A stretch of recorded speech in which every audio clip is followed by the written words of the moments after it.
10년도 더 된 이야기다. 난 고작 8살이었고 달걀과 베이컨 굽는 냄새에 아침에 눈을 떴다. 아래층으로 구르다시피 해서 내려가니 스토브 앞에 검은 머리카락을 한 여자가 있었다. 친근하게 콧노래를 부르며 오렌지 주스를 컵 가장자리까지 따르고 있었다. 그녀가 뒤로 돌아보았을 때 난 거의 펄쩍 뛰어오를 정도로 놀랐다. 그녀는 매우 아름다웠지만 얼굴 한쪽을 가로지르는 커다란 흉터가 있었다. 앤디 일어났구나. 그녀는 맛있는 냄새가 나는 아침거리를 접시에 담으며 나에게 활짝 웃어 보였다. 재료를 사려고 가게에 뛰어갔다 왔단다. 아침 맛있게 먹으렴. 너무 놀라 다른 말을 떠올리지 못한 채 난 대답했다. 전 평소에 아침을 안 먹는데요. 엄마는 어딨어요? 그녀는 웃음을 터뜨린 다음 테이블 위에 접시를 올려놓았다. 평소에 고지서 봉투와 잡동사니로 가득했던 테이블은 깨끗하게 치워져 있었다. 엄마는 지금 없단다. 그래서 내가 널 돌보려고 여기 왔지. 날 빅토리아 이모라고 부르렴. 아니면 비키도 괜찮단다. 네가 마음에 드는 이름으로 불러도 좋아. 그리고 내가 여기 있는 한 우린 아침을 꼭 먹을 거야. 그녀는 지저귀듯이 말했다.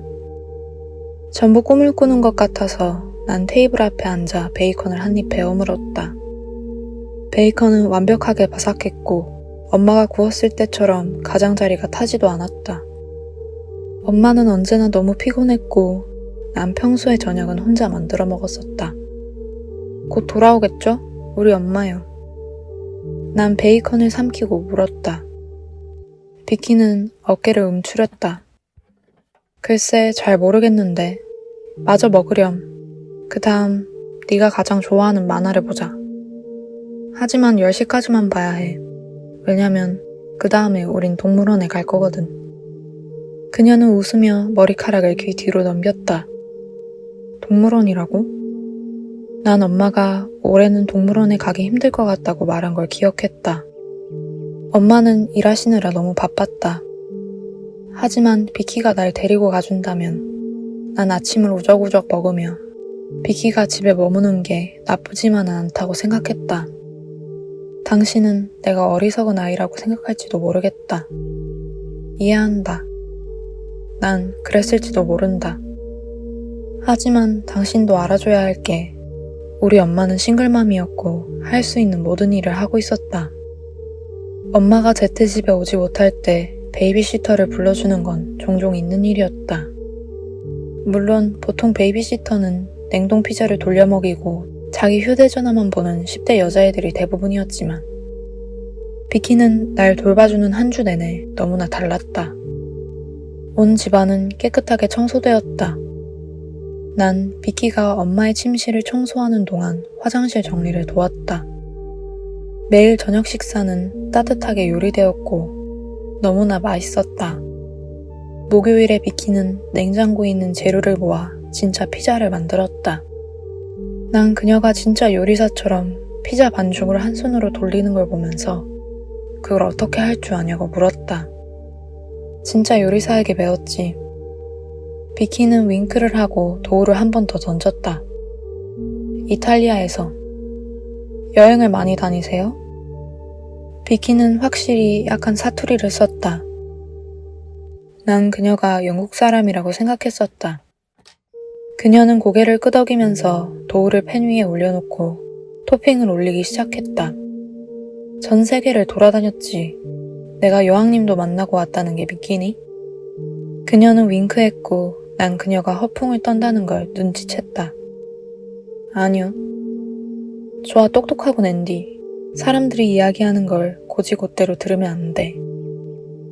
비키는 아랫입술을 깨물면서 오븐이 예열되었나 열어보았다. 난 오븐이 나한테 하는 말은 절대 믿지 않아. 하지만 이번엔 완벽한 피자를 만들기에 딱 좋은 타이밍인 것 같구나. 피자는 완벽했다. 비키는 베이비시터로는 과분할 정도로 좋았다. 거의 내 엄마가 된 듯이 행동했다. 솔직히 그렇게 되었으면 좋겠다고 생각했다. 그녀는 몇 가지 사소한 점에서 특이했다. 지나고 난 다음 생각해보니 알게 된 것들이다. 그녀는 밤에 집에 오지 않았다. 그리고 언제나 아침에 빨래를 했다. 난 언제나 일어나면서 세탁기가 덜컹대는 소리를 들었다. 우리가 외출할 때면 그녀는 긴 소매 옷을 입고 우스꽝스러울 정도로 선크림을 얼굴에 발랐다. 난 한 번쯤 선크림에 대해 물어봤었다. 피부가 좀 민감해서. 그게 그녀의 대답이었고 이내 비키는 다른 이야기로 주제를 바꿨다. 여름이었고 그 말은 타당해 보였다. 그녀는 나도 똑같이 선크림을 잔뜩 바르게 했다. 하지만 그녀는 우편함을 확인하러 갈 때도 선크림을 잔뜩 바르고 나갔다. 난 수건 보관함에 감기약과 함께 쌓여있는 12개도 넘는 선크림통을 발견했었다. 비키는 책을 읽는 걸 좋아했다. 비키와 난 도서관에 2번 방문했었다. 비키가 좋아했던 건 주로 공포소설이었다. 2번째로 도서관에 갔을 때 그녀는 나에게도 최소한 책 2권은 고르라고 했다. 난 엄마가 나한테 줬던 어린이용 동화책 시리즈의 2권을 골랐다. 난 아직도 그 책들을 가지고 있다. 모든 일이 일어난 다음 난 그걸 반납하지 못했다. 내 인생에서 가장 좋았던 나날들이었다. 하지만 매일 밤 난 나를 재우러 오는 비키에게 같은 걸 물었다. 엄마에게서 소식이 없나요? 매일 밤 그녀는 그저 내 이마에 입을 맞추곤 꿈속에 나비를 쫓으라고 말해주었다. 난 그게 무슨 말인지 몰랐지만 어쨌든 항상 깊게 잠들 수 있었다. 마지막 날 난 조용하게 훌쩍이는 소리에 잠에서 깨었다. 난 알람 시계를 보았고 뿌연 붉은 글씨로 새벽 1시 32분을 가리키고 있었다. 난 침대에서 나와 소리를 따라 엄마의 침실로 들어갔다. 비키가 완벽하게 정리된 엄마의 침대 위에 웅크리고 있었다.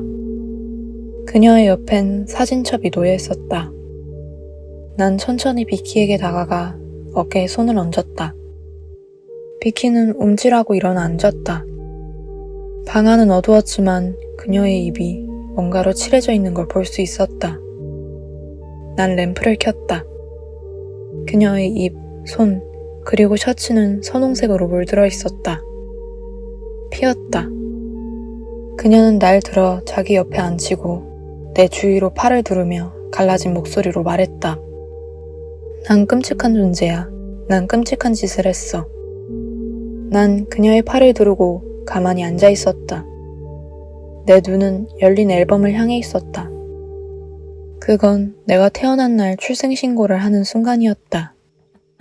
우리 엄마는 내 생일마다 자랑스럽게 이 사진을 보여줬고 나를 낳기 위해 12시간이나 되는 진통을 견뎌야 했다고 말해줬다. 엄마는 나를 너무나 사랑하기 때문에 또다시 12시간의 진통을 겪으라고 해도 기꺼이 그럴 수 있다고 말하곤 했었다. 난 진통이 무슨 말인지 잘 몰랐지만 엄마가 날 사랑한다는 건 확실히 느낄 수 있었다. 혹시 다친 거예요? 난 그녀의 입에서 피를 닦아내려 손을 뻗으며 말했다. 비키는 고개를 저었다. 아니 앤디, 이건 내 피가 아니야. 그녀는 고개를 저으며 말을 끌었다. 난 어쩌면 그냥 생각해본 거였어. 내가 널 돌봐주면 좀 좋아지지 않을까 하고 말이야. 하지만 더 나빠질 뿐이야. 훨씬 더. 앤디, 미안하다. 날 용서해주겠니? 어떤 것에 대해 용서해줘요? 내가 물었다.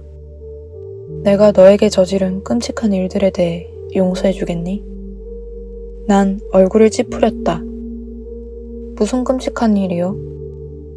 내가 다시 물었다. 가장 끔찍한 일이야. 아니야, 이건 옳지 못해. 비키는 한숨을 쉬고 날 놓아주었다. 너에게 날 용서해달라고 하는 건 옳은 일이 아니야. 그녀가 일어났다. 난 떠나야 한단다, 앤디. 너에게 더 해줄 수 있는 일이 있을까? 그 상처는 어쩌다 생긴 거예요? 비키는 손을 들어 얼굴을 쓸어내렸다. 나에게도 끔찍한 일이 일어났어, 앤디. 가장 끔찍한 일이지. 그래서 난 가장 끔찍한 일밖에 할 수 없는 거야. 그녀는 미소를 지으며 이불을 들어 덮어주었다. 이제 자야 할 시간이야. 나비들을 쫓으렴 세상 끝까지 쫓아간 다음 돌아오는 거야. 난 다음날 아침 경찰관이 내 어깨를 흔드는 걸 느끼며 일어났다. 이런 세상에, 이봐. 여기 애가 있어. 졸린 눈을 비비며 난 침대에서 일어나 나왔다. 경찰은 벙쪄서 어버버거렸다. 그가 기대한 장면이 아니었던 것이다. 앤디, 너 괜찮니? 그가 물었다. 난 주변을 둘러보았다. 비키는 어디 갔어요? 내가 물었다. 우리가 비키를 찾아보마. 우선 널 병원에 데려가야겠다. 난 나를 맡은 모든 경찰과 의사들을 당황하게 만들었다. 그들이 우리 집으로 출동했을 때 그들은 굶주려 반쯤 죽어가는 아이를 생각하고 있었다. 겁먹은 채 엄마를 찾고 있는 아이를. 그 대신 난 깨끗하게 차려입고 충분한 영양을 섭취한 상태로 잘 청소된 집에 있었다. 당신은 우리 엄마가 죽었다는 걸 짐작할 수 있을 것이다. 난 존재하는지도 몰랐던 우리 아빠에게 맡겨졌다. 아빠는 날 받아주었다.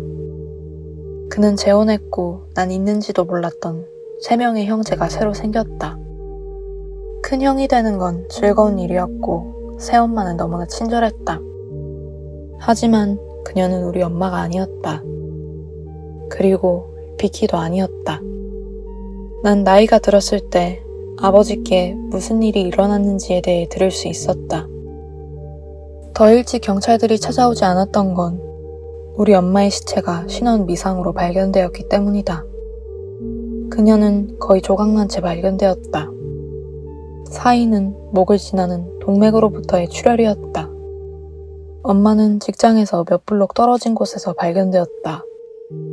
지갑을 포함한 모든 신상 정보는 사라져 있었다. 우리 엄마는 언제나 나와 엄마가 함께 있는 사진을 지갑에 넣고 다녔다. 경찰들은 피 묻은 지갑을 내가 자고 있던 엄마 침대의 머리맡에서 발견했다.